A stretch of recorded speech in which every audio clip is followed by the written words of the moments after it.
The sheriff's deputy was standing in my kitchen, the first time I realized the cabin wasn't just junk. He wasn't there to arrest me. He was there to warn me. "Mom," he said, resting his hat on my chipped Formica counter. "You need to be careful up there on County Road 18. People have been asking about that property." "Asking who?" I said. He didn't answer right away. He looked past me at the sink full of dishes and the stack of Kroger receipts I hadn't filed yet. Men who don't ask questions unless they already know something. That was the first moment I understood that paying 50 cents for an abandoned cabin outside Boone, North Carolina, might cost me more than I expected. And I hadn't even told him what I'd found yet. The second shock came 3 days earlier, under a loose plank in the back bedroom. I was on my knees pulling out damp insulation when my hammer hit something solid. Not rock, not a pipe, metal. There was a steel hatch set between the joists, about 2 feet square, painted the same muddy brown as the subfloor. No handle, just a recessed ring. The county listing had said, "dilapidated hunting structure." That's the phrase they use when a building is too far gone to qualify as a residence. No one mentioned a hatch. I remember sitting back on my heels, wiping sweat with the back of my wrist, staring at it. Why would a hunting shack need a steel door bolted beneath the floor? I didn't open it that day. I drove home instead. And that's when the deputy showed up. I'm not reckless. I've been a probate paralegal in Watauga County for 27 years. I read estate filings for a living. I know what happens when people assume something is worthless.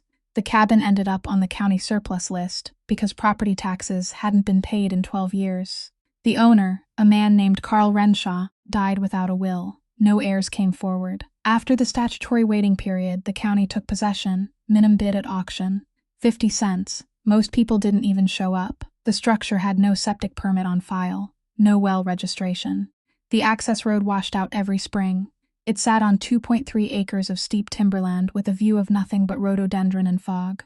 I bid the 50 cents mostly to prove a point to myself. After my divorce, after refinancing the house on Pine Ridge Drive twice, after juggling braces for my youngest and my oldest community college tuition, I wanted something that was mine outright. No bank, no man, just a piece of dirt and whatever stood on it. I told my daughters it would be a project.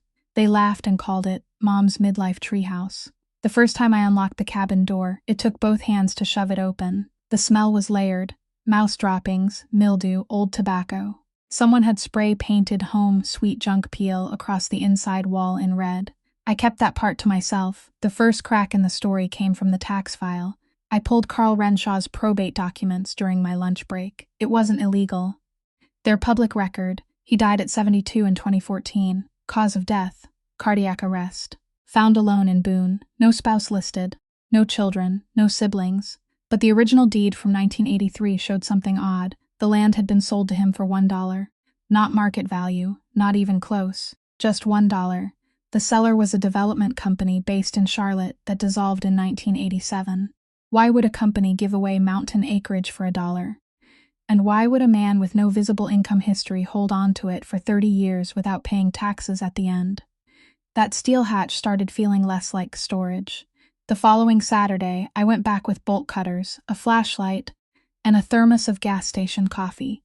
I told my neighbor Linda I'd be organizing. She's the kind of woman who notices when your car has gone longer than usual. The cabin was quiet except for wind in the eaves. I locked the door behind me. Not because I was scared, because I didn't want anyone wandering in. The hatch had 4 exterior bolts, old but solid. I worked each one loose slowly. The metal scraped loud against the floorboards. When the last bolt came free, I just sat there. What if it was nothing? What if it was worse than nothing? I pulled the ring. It opened easier than I expected. There was a ladder bolted to the side, descending into darkness. Not a crawl space, a room, concrete walls. Poured, not stacked. That meant money, permits. Planning, I shined my flashlight down. Shelving units lined the walls. And boxes, dozens of them. All labeled, not in marker, in typed adhesive labels. Who builds a concrete bunker under a hunting shack and organizes it like a file cabinet? I climbed down. The air was dry, not musty. There was a dehumidifier unit in the corner. Long dead, but once wired to something serious. The first box I opened wasn't filled with cash or guns or gold. It was filled with documents, party deeds, hundreds of them, different counties, different states, some dating back to the early 1970s, all notarized.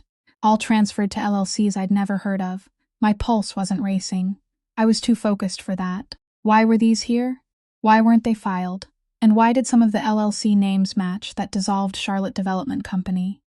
That's when I heard tires on gravel outside, slow, deliberate. I turned off my flashlight. No one should have known I was there. The county clerk's office doesn't send notifications when someone buys surplus land. I waited, car door shut. Footsteps on wood, the cabin door handle rattled locked. A man's voice, low. Not yelling, just testing. I stayed in that bunker for 20 minutes without moving. When I finally climbed up, whoever it was had left. No note, no broken lock. Just fresh tire tracks in the mud that weren't mine. That's when I went to the sheriff. I didn't mention the deeds. I just said I'd purchased tax default property, and someone had shown up. The deputy asked for the address before I finished the sentence. That bothered me. How do you know that place? I asked. He paused. There were rumors about Renshaw, he said. What kind of rumors? He picked up his hat again. Mom, what exactly did you buy for 50 cents? Before I tell you what happened next, I'm Sarah, and you're watching Beyond Truth Revealed. Hit subscribe and join our growing community. Now let me tell you what I found in the third box. I didn't open the third box in the bunker. I carried it home instead. Not because it was heavy. It wasn't. It was a standard banker's box with reinforced corners, the kind we use at the firm for archived probate files. What made me careful was the label, Renshaw Holdings, internal what? I slid it into the trunk of my Honda Accord under an old blanket and drove back down Highway 105 like I always do. Past the Dollar General and the faded billboard for Tweetsie Railroad, everything looked normal. That irritated me. When I got home, I didn't bring it inside right away. I stood in the driveway, watching the tree line. I don't spook easily, but once you notice fresh tire tracks where no one should be driving, you start paying attention. Inside, I cleared space at the dining table. Same table where my girls did algebra homework. Same table where I sorted estate inventories for 27 years. The tape seal wasn't brittle. It peeled clean. Inside were manila folders, each one labeled with a property address. But these weren't random out-of-state parcels like the earlier deeds. They were local, Watauga County, Ashe County, Avery. Some I recognized. One was a shuttered hardware store in Todd. Another was acreage near Valle Crucis that had been tied up in a boundary dispute for years, all owned, at least on paper, by different LLCs. But here's what stopped me. Each folder had a handwritten note clipped to the inside, not Carl Renshaw's name, just initials. CR wasn't the only one involved. Some of the notes were simple. Hold until 2025. Title clean after lien expires, but others were stranger. Mineral rights separate. Survey incomplete. Deliberate. Deliberate? Who deliberately leaves a survey incomplete? I flipped through faster. And then I saw a familiar name, Tom Blevins. That one made me sit back. Tom Blevins is a real estate attorney in Boone. Semi-retired. He'd closed at least a dozen estate transfers I'd processed over the years. Careful man. Precise. Never sloppy. His initials were on 3 of the folders. Why would a local attorney's initials be clipped inside a dead man's secret bunker? The next morning at work, I didn't say a word.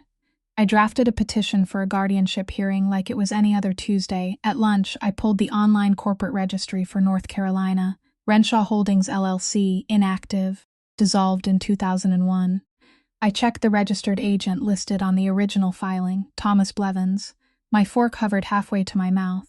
The filing date was 1983, the same year Carl Renshaw bought the cabin land for $1, so the cabin wasn't random. It was the first piece, but first piece of what? I drove past Tom's office on King Street that afternoon. Brick building. Brass nameplate. Flower pots always watered. Closed sign on the door, which wasn't unusual. He only came in Tuesdays and Thursdays now. Still, I sat across the street longer than necessary. Was he the man who rattled my cabin door? No, the footsteps had weight to them.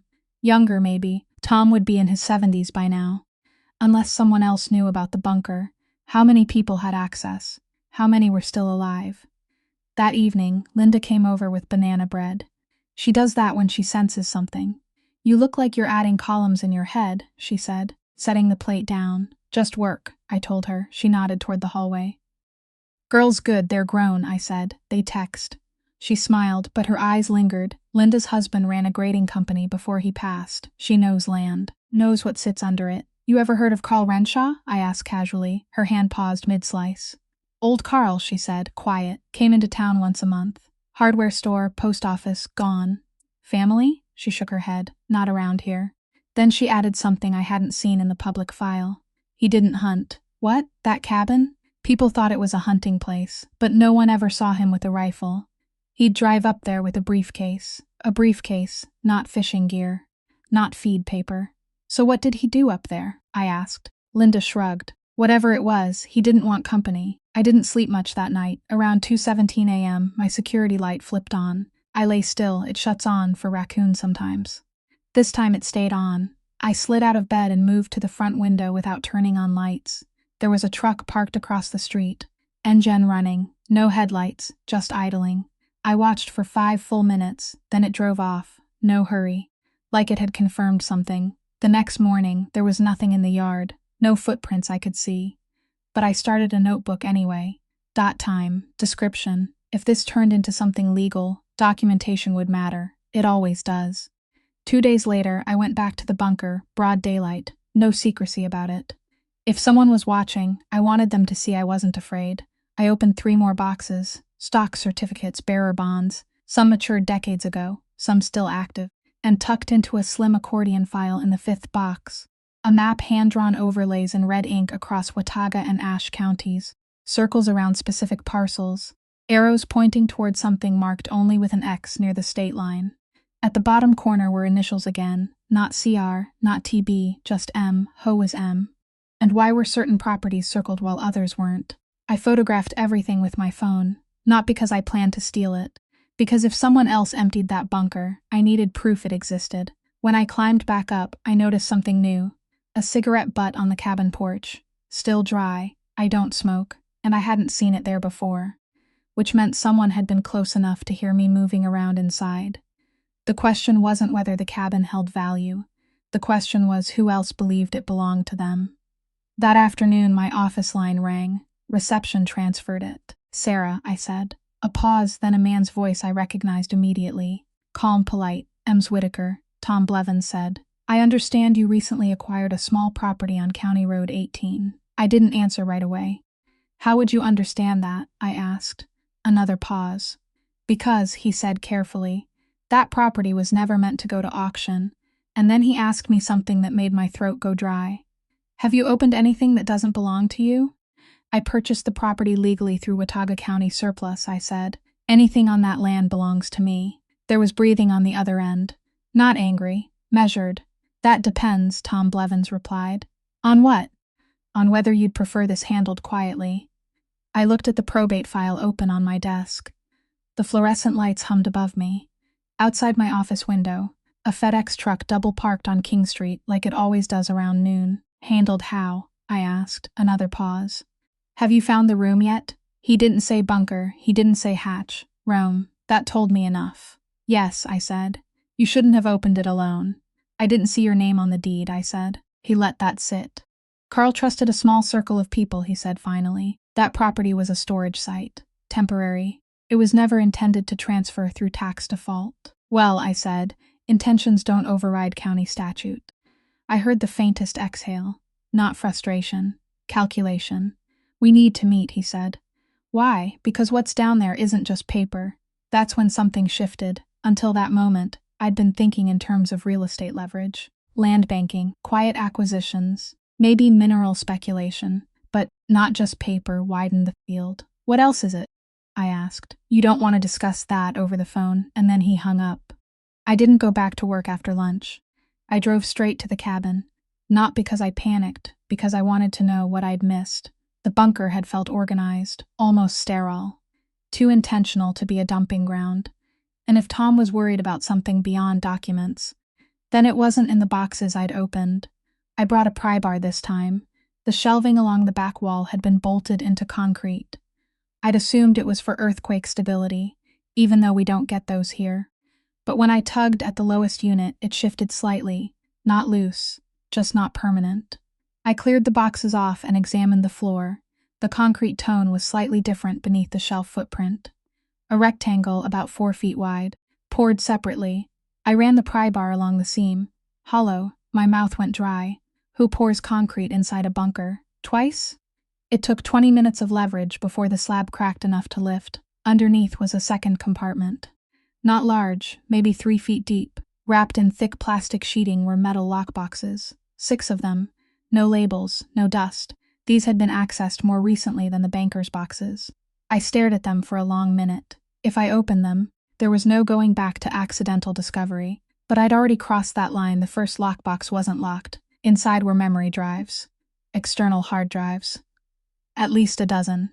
All labeled by year 1998, 1999.2000, up through 2013. Carl died in 2014. The second box held old flip phones, burners, batteries removed. The third, cash, vacuum-sealed bricks, $100 bills, not stacked like in movies, compressed, cataloged. Each bundle had a type tag. Amounts in neat columns. My hands didn't shake. They got steady. Because this wasn't speculation anymore. This was laundering, or blackmail, or both. But why store it under a cabin that cost 50 cents? And why let it sit untouched for 12 years, unless someone couldn't access it, or someone was waiting? A truck engine sounded again outside. This time I didn't turn off the flashlight. I climbed the ladder quietly and closed the hatch without bolting it. Through the cabin window I saw him. Not Tom, mid-30s. Baseball cap. Work boots. Lean build. He walked the perimeter like he'd done it before.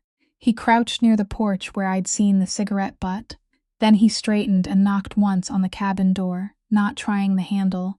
Just knocking, like he knew someone was inside. I didn't move. After a minute, he stepped back and called out, "You don't want to get pulled into this." Not shouting, just conversational. I stayed silent. He waited another 30 seconds. Then he said something that made my stomach tighten. My mother trusted Carl. That's all I'm going to say. Then he left, mother. Not partner, not investor mother. I didn't know of any woman in Carl Renshaw's probate file, but probate files only list legal heirs. Not everyone connected to a man shows up in court documents. That night, I searched local archives, microfilm records from the Watauga Democrat, old engagement announcements, business filings, and I found her, Margaret Hale. Bookkeeper for Renshaw Holdings in the 1980s, died 2012, survived by one son. Michael Hale Ames would line up mid-30s. So if his mother worked for Carl and trusted him, what did she know? And what did she leave her son? I searched property records under Hale. Nothing substantial. No transfers from Renshaw. No visible payout. Which meant one of two things. Either she was compensated in cash, or she wasn't compensated at all. And if she wasn't, what did Carl promise her? The next morning, Tom Blevins was waiting in the parking lot of my office. Not in a suit, in jeans and a windbreaker. That alone told me this wasn't formal. He approached my car before I'd shut off the engine. "You've met him," he said. "Met who?" "Margaret's boy." "I've seen someone," I replied. Tom nodded. "He thinks what's down there belongs to him." "Does it?" I asked. Tom looked at the courthouse across the street. "Legally? No. Morally?" He didn't answer. Instead, he said something else. "Sarah, there are assets in that bunker that were never reported. Not to the IRS, not to the state, not to anyone." "I assumed that," I said. "If this surfaces publicly, you don't just own the land. You inherit the liability. That landed heavier than the cash, because he was right. Unreported bearer bonds, untaxed currency, digital records from the late 90s. If authorities traced it to the property owner, that's me." "You helped set it up," I said quietly. He didn't deny it. "I structured entities," he said. "I didn't manage operations." "Operations of what?" He met my eyes directly for the first time. "Land acquisitions tied to something much larger than Boone." That wasn't an answer. That was a warning. "And the hard drives?" I asked. His jaw tightened slightly. "Those," he said, "were never part of my agreement." Agreement with who? Carl? Or someone above Carl? And why was a dissolved development company buying up scattered parcels across multiple counties under different LLCs? Before I could ask more, Tom said something that changed the ground beneath me. "If Michael gets desperate," he said, "he won't come for the money. He'll come for the evidence." Then he added, "And right now, you're standing between him and it." Michael Hale knocked on my front door at 8:12 p.m. on a Thursday, not the cabin. My house. Linda's porch light flicked on across the street the second his truck pulled up. She pretends she's subtle. She's not. I opened the door before he could knock twice. Up close, he looked younger than I expected. Tired around the eyes. grease under his fingernails, not polished like Tom, not secretive like Carl must have been. You found it, he said. It wasn't a question. Yes, I replied. He glanced past me into the hallway, family photos, a basket of unfolded laundry, normal life. My mother kept ledgers, he said, paper ones. She didn't trust computers. When she got sick, she told me where to look. And they weren't there. So that's what this was. He thought the bunker held proof of something owed. Your mother worked for Renshaw Holdings, I said. She ran it, he corrected. Carl was the face. That aligned with what I'd seen in the folders. Detailed notes, initials that weren't Carl's. Why didn't she claim anything in probate, I asked. He gave a small, tight shrug. Because nothing was in her name. Of course it wasn't. That money downstairs, he continued. It wasn't just land deals. There were investors, quiet ones. My mother handled distributions, and then they stopped. When? Right before she got sick. I folded my arms. You think Carl cut her out? I know he did. Do you have proof? His silence answered that. He was chasing paper that may or may not exist, and I was sitting on digital records that might confirm or destroy his version. What's on the drives? He asked. I haven't checked. That wasn't entirely true. I'd plugged one into an old laptop that afternoon without connecting to Wi-Fi, encrypted directories. File names that meant nothing to me, but transaction logs were visible, wire transfers, offshore banks, OMPs that dwarfed what was vacuum sealed in the lockboxes. Michael studied my face like he was weighing whether I was lying. I don't want your cabin, he said finally. I want what's mine. And what exactly is that? Back pay. For a second I almost laughed. This wasn't a payroll dispute. This was decades of concealed assets routed through shell entities.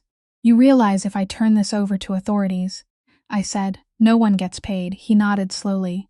That's why you haven't. It irritated me that he was right. The new pressure came the next morning. Certified mail, return address, Charlotte. Inside was a formal notice from a firm I'd never heard of.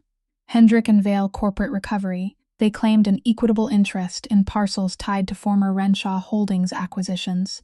Equitable interest, not ownership, interest. Which meant they didn't have clean title. They were fishing. Attached was a demand to inspect all materials recovered from the County Road 18 structure. Recovered as if I'd salvaged shipwreck treasure. I called the number listed. A woman answered. Smooth voice, no small talk. This is Patricia Vale. I received your letter, I said. Yes, she replied. We're attempting to prevent unnecessary complications. Complications for who? For you, primarily. That word again, she continued. The contents of that structure are tied to multi-state development agreements. If improperly disclosed, you could expose yourself to federal scrutiny. There it was. IRS-EC, maybe worse. Why now? I asked. The owner's been dead 12 years, because the holding period has matured. Matured into what? She didn't elaborate. Instead, she said, we're prepared to make this simple. You transfer any physical and digital materials to our firm. In exchange, you retain clear title to the land and receive compensation for your inconvenience. How much compensation? A generous 5 figures. 5 figures, for something that had moved millions. I almost admired the restraint. And if I decline? I asked, a pause. Then we pursue our remedies. Legal remedies? Or something less documented? Before I could press further, she added, you're not the only party with a claim. Michael, Tom now, Charlotte. How many layers were in this? I met Tom that afternoon at Stickboy Bread Company, neutral ground. Busy enough for noise. I slid the letter across the table. He didn't look surprised. They've been waiting, he said. For what? For the statute of limitations on certain transactions to expire. That doesn't explain the cash, I said. No, it doesn't. He stirred his coffee without drinking it. Carl believed land was safer than banks, Tom continued. He used shell LLCs to assemble parcels along projected infrastructure routes. Highways? I asked. Data corridors. That caught my attention. Fiber telecom expansion. Suddenly the circled properties on that red ink map made more sense. Strategic paths, rights of way. If you quietly control enough land where future fiber runs, you control access. And if investors funded early acquisitions, this wasn't small-town speculation. Why hide it in a bunker, I asked. Because some of the capital sources weren't clean. There it was again, not clean. Did Margaret know? I asked. Tom's eyes flicked up. She knew enough. And M on the map, I pressed. He hesitated. Margaret. so she'd mark the strategic parcels herself, which meant Michael wasn't wrong about her role. But that didn't explain why payments stopped, or why external hard drives were buried under concrete. Tom leaned forward slightly. Hendrick and Vale represent original capital partners, he said. If those drives contain full transaction histories, they don't just show profits. They show origins, I finished. He nodded. Money doesn't just appear, it comes from somewhere. And sometimes that somewhere doesn't like exposure. That evening, I drove back to the cabin, not to retrieve anything, just to sit. Fog hung low over the ridge. The porch boards creaked under my weight. I tried to picture Carl and Margaret down there, building a quiet empire under a structure everyone dismissed as junk. What agreement did they make? What promise broke? And why had no one claimed it until I paid 50 cents? My phone buzzed. Unknown number. I let it go to voicemail. The message was short, a male voice. Calm. You've been advised once. Don't make us escalate this. No name, no firm. Just that. I replayed it twice. Then I did something I hadn't done yet. I called my daughters and told them not to come home for the weekend. Work stuff, I said. Just give me a few days. After I hung up, I went down into the bunker one more time. I picked up one of the hard drives. If Hendrick and Vale wanted the materials, if Michael wanted proof, if Tom wanted containment, then the only leverage in this entire situation sat in my hands. The question was no longer whether I should open everything. The question was, who do I trust with what I find? The first direct threat came Monday morning, not a voicemail, not a polite letter. My bank froze my checking account. I was standing at the Food Lion on Blowing Rock Road with a cart half full, coffee, cat litter, ground turkey, when my debit card declined. Try it again, I told the cashier. She did. Same result. I stepped aside and opened my banking app. Account under review, no explanation. Just a number to call. I paid with a credit card and sat in my car dialing the fraud department. After 23 minutes on hold, a man with a clipped Midwestern accent came on. Mom, your account has been flagged in connection with a federal inquiry. What inquiry? I asked. I don't have visibility into that. Who initiated it? Compliance notification from a third-party report. Third party. Someone had reported suspicious activity tied to me. I hadn't deposited the bunker cash, hadn't transferred anything, which meant this wasn't about transactions. It was pressure, financial pressure. Keep her off balance, make her nervous, make her cooperate. I drove straight to Tom's office. He listened without interrupting. They're accelerating, he said quietly. Who is they? Hendrick and Vale don't have subpoena power. If your accounts are frozen, someone escalated this beyond civil recovery. Meaning criminal? Meaning someone wants you to feel exposed. That wasn't comforting. I folded my hands on his desk. You helped build this structure, I said. Don't pretend you're just an observer. His jaw tightened, but he didn't argue. I drafted formation documents, he said. I didn't source capital. From where? He looked toward the window. Some early investors were tied to waste management contracts in the late 80s. Construction bids, municipal work. I understood what he wasn't saying. Inflated contracts, kickbacks, cash that needed somewhere quiet to sit. And Margaret? I asked. She handled internal ledgers. She knew inflow and outflow. She didn't control origin, but she would have seen patterns. Yes, and if payments to her stopped, it means she either objected, he said, or she was cut out, or both. That afternoon, Michael showed up again, not at my house, at the cabin. I saw his truck halfway up the access road and parked behind him deliberately so he couldn't leave without passing me. He didn't look surprised this time. They froze your accounts, didn't they? He said. I didn't ask how he knew. Who did you talk to? I asked instead. No one important. That's not an answer. He kicked at the gravel. My mother kept copies, he said. Not in the bunker. Somewhere else. Where? If I knew, I wouldn't be standing here. He looked genuinely frustrated. Not manipulative. Just tired.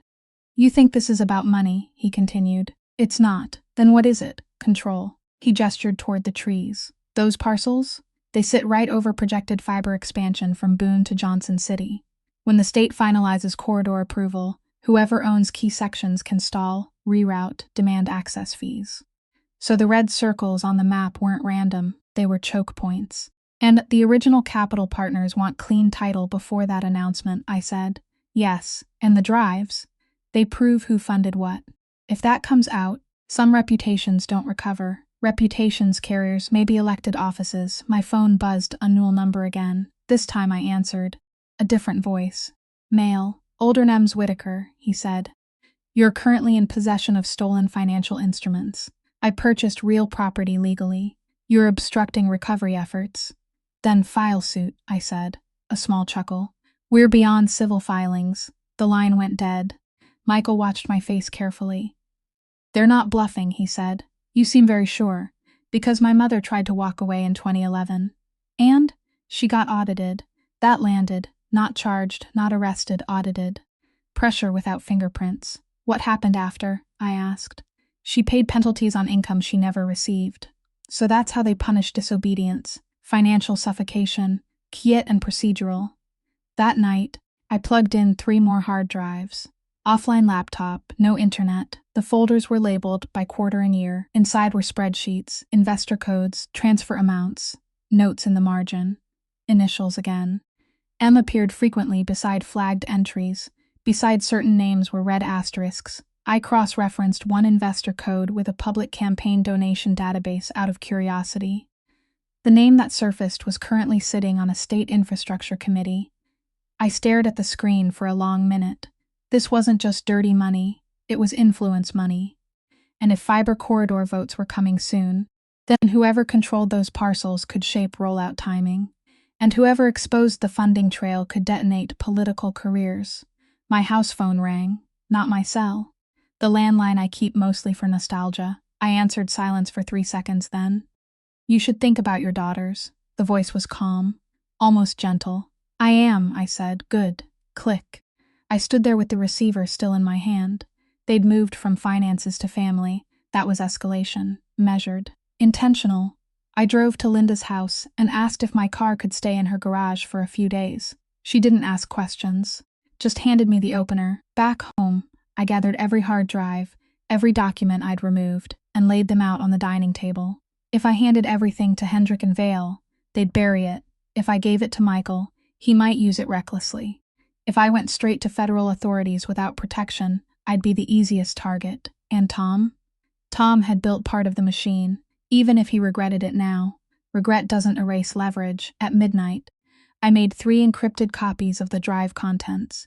One stayed with me, one I placed in a waterproof envelope. The third, I labeled with a name from one of those spreadsheets, the infrastructure committee member. Because if this turned into a credibility war, I needed proof I wasn't inventing anything. Around 2 a.m., headlights swept across my living room wall. Slow, deliberate, not passing through, stopping.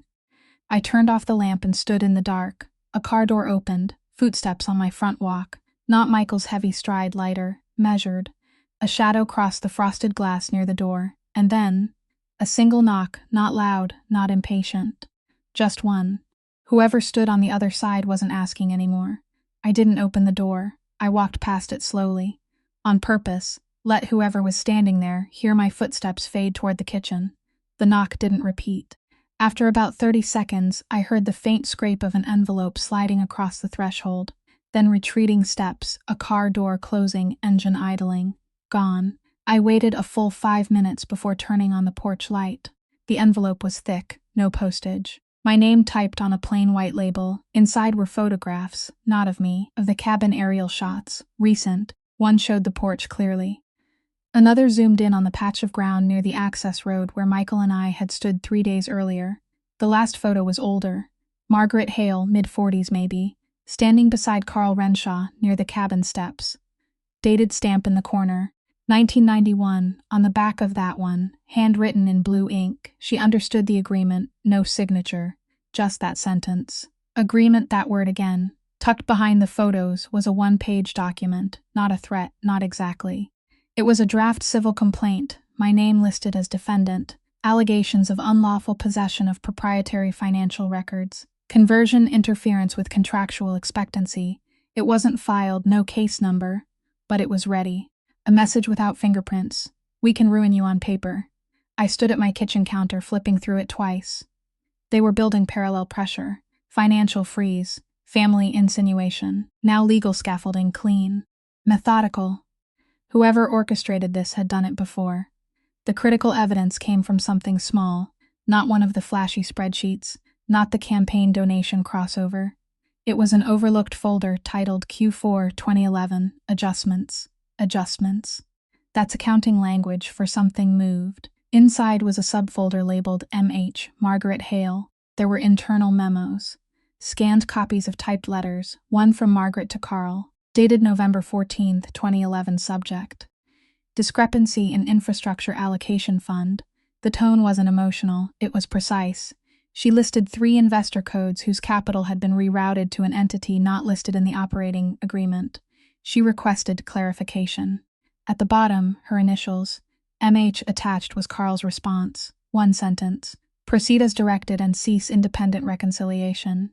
Cease independent reconciliation. That's corporate language for stop asking questions. 2 weeks later, another memo, Margaret noting that distributions scheduled for December had not been executed. In the margin, in her handwriting. If unresolved, I will withdraw. Withdraw what? Her services? Her silence. The next file in sequence was dated January 2012. Audit notification from the IRS addressed to Margaret Hale, initiated December 28, 2011. That timing wasn't subtle. She questions discrepancies mid-November. Distributions halted.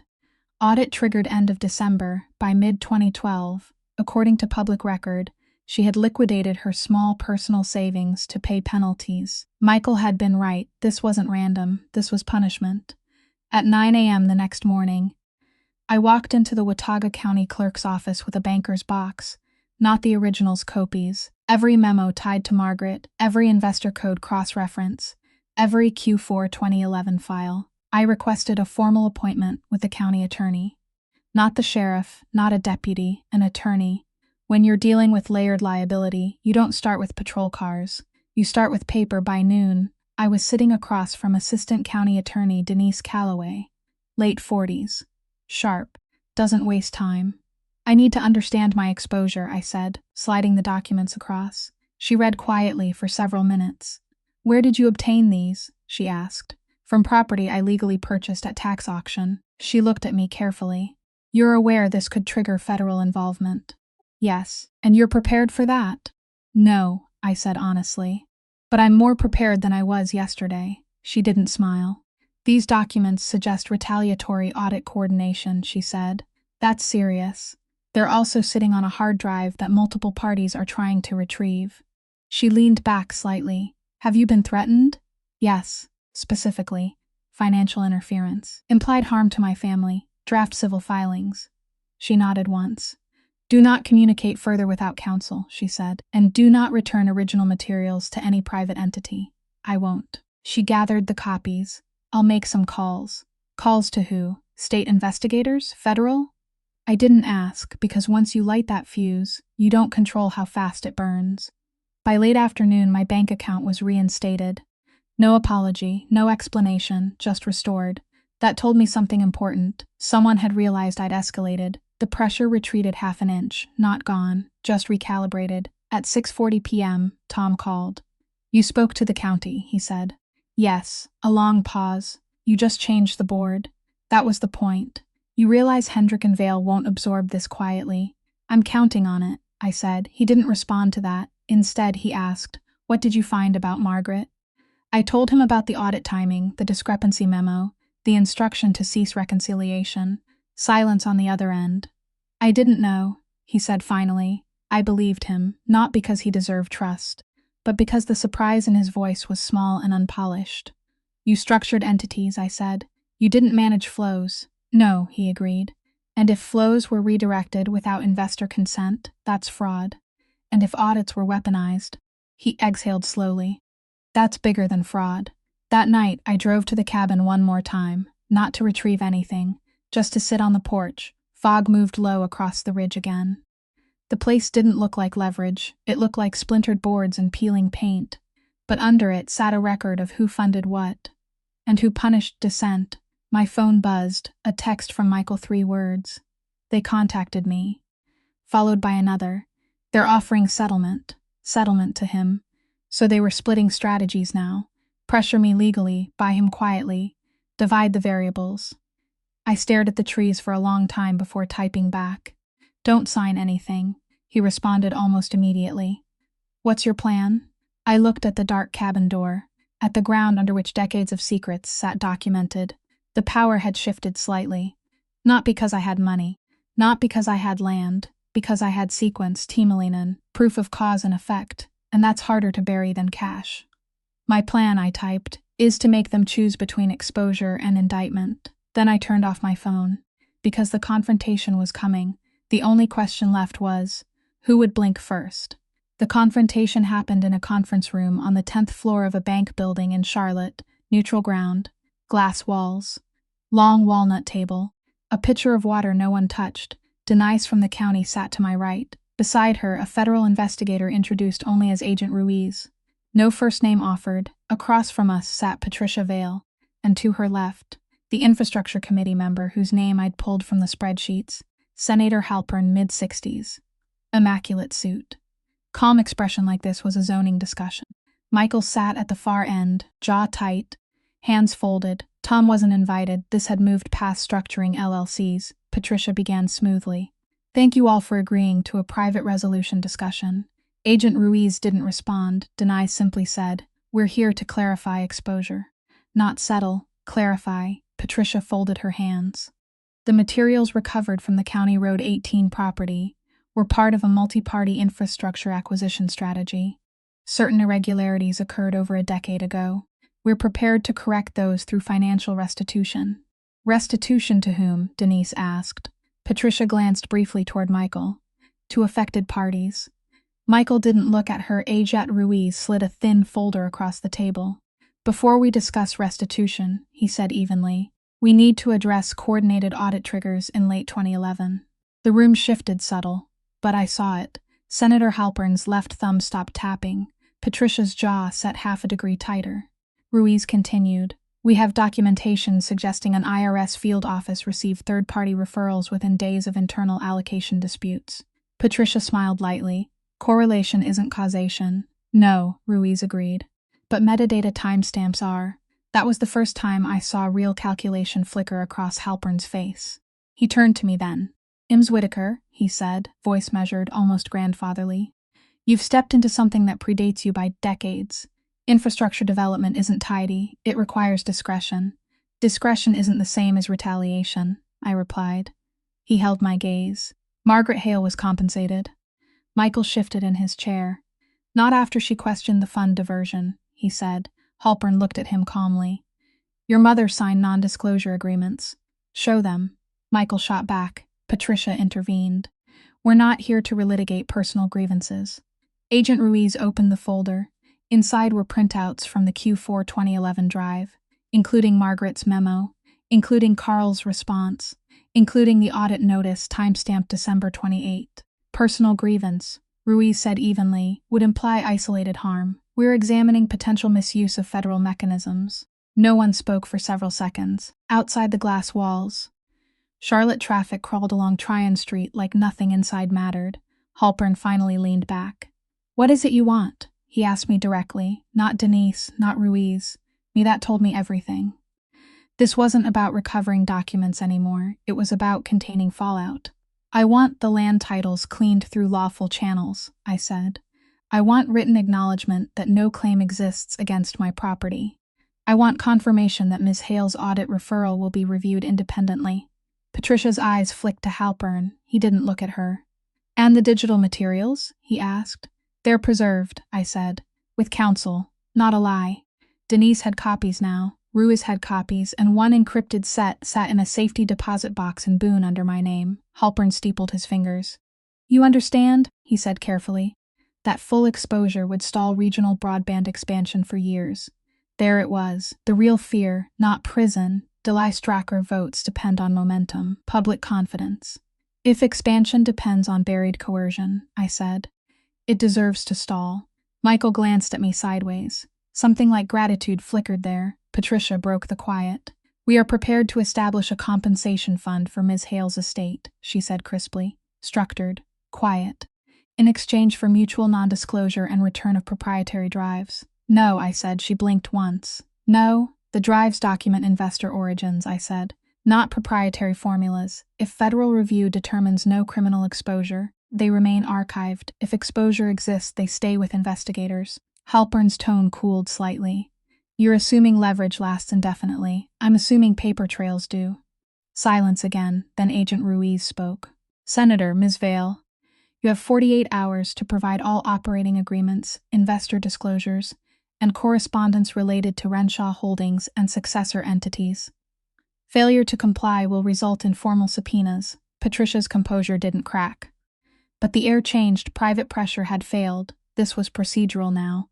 Documented, traceable. Halpern stood first. This conversation never occurred, he said evenly. Denise met his eyes. Every conversation occurs somewhere. He didn't respond to that. He walked out without shaking hands. Patricia gathered her folder slowly. As she passed me, she paused just enough to say quietly, "You've complicated your life unnecessarily." I met her gaze. "No," I said. "Carl did." She held my eyes 1 second longer, then she followed Halpern out. When the door closed, Michael let out a breath he'd probably been holding for years. "Is it over?" he asked. Agent Ruiz capped his pen. "It's begun," he said. Denise turned to me. "You understand there may be press involvement if this formalizes." "Yes, and your name will surface." I figured. She studied me for a moment. "You could've taken the 5 figures," she said. "I know." On the drive back to Boone, my phone stayed silent. No threats, no frozen accounts, just highway noise and summer heat rising off the asphalt. But halfway up County Road 18, I saw something that made my grip tighten on the steering wheel. A survey crew. Tripods marked stakes along the edge of the access road leading to the cabin. Official vests, state insignia. They weren't hiding, they were measuring. I parked and stepped out. One of the men looked up. "Mom," he called. "This section's scheduled for preliminary corridor assessment." "Approved by who?" I asked. He checked his clipboard. "State Infrastructure Committee authorization." Fast-tracked. Fast-tracked, after our meeting, after Halpern walked out. Pressure hadn't disappeared. It had shifted lanes. If they couldn't retrieve the past quietly, they'd move forward aggressively. Through my land, through my 50-cent cabin, and this time, they wouldn't knock. The survey flags multiplied within a week. Orange tape tied to saplings, white spray paint along the gravel shoulder, small wooden stakes marching straight toward my porch like quiet soldiers. Fast-tracked, they'd said. Denise called 2 days after the Charlotte meeting. "Formal subpoenas went out this morning," she told me, "including communications between the Infrastructure Committee and Hendrick and Vale." "And?" I asked. "And Senator Halpern recused himself from corridor, votes effective immediately." Recused. That's how these things are phrased when someone wants distance without confession. "What about the audit referrals?" I asked. "Under review by Treasury Inspector General." Under review, not justice yet, but not buried either. The state filed a notice of intent to survey access across my parcel, not seizure, not eminent domain, just temporary evaluation. Tom reviewed it with me in his office. "They're trying to establish procedural momentum," he said. "If they can show project advancement independent of the controversy, it weakens any argument that corruption shaped the corridor." "And if corruption did shape it?" I asked. He met my eyes. "Then the whole route gets reevaluated, which would cost millions, delay contracts, upset investors, the same investors whose codes sat on those drives." Michael stopped by that evening with a folder. "My mother's storage unit," he said. "I found the key taped inside one of her cookbooks.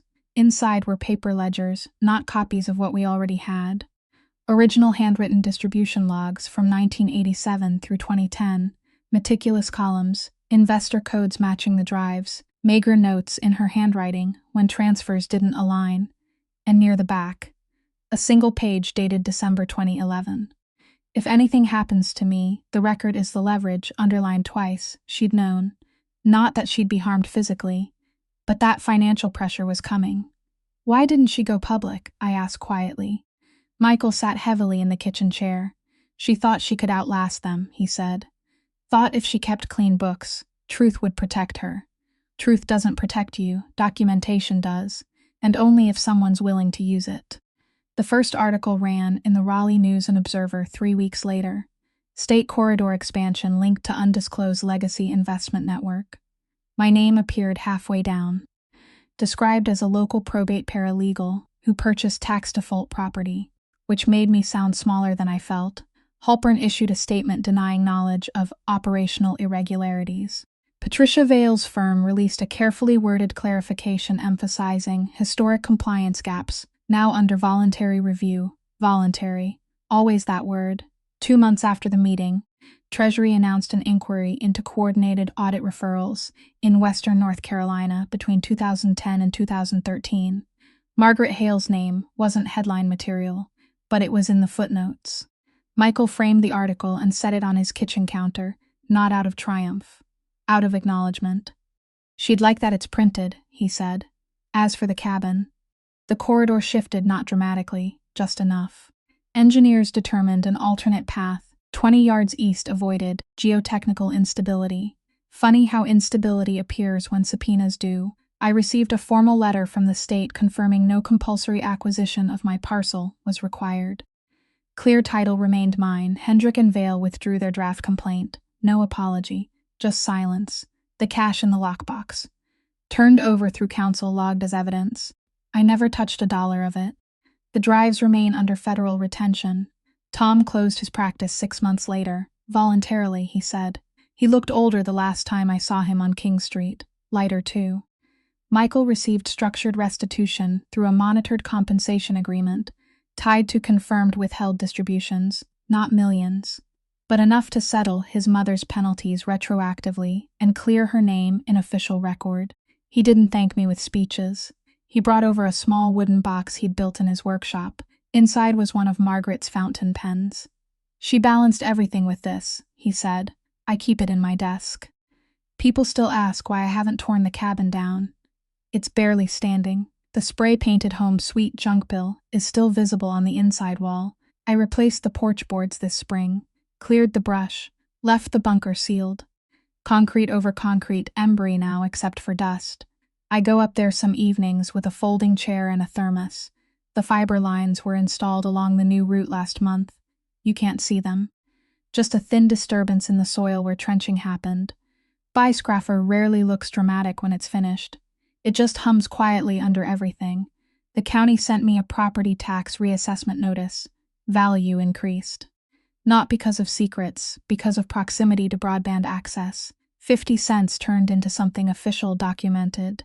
Clean my daughter's visit sometimes. They call it Mom's Mountain Office. We sit on the porch and listen to wind move through the trees. No headlights idle at the road anymore. No envelopes slide under my door. Just the ordinary sounds of Boone settling into night. Last week, I found one remaining survey stake at the edge of the woods. Orange tape faded almost white. I pulled it out of the ground and laid it across the porch railing. It stayed there until the wind finally carried it off into the trees.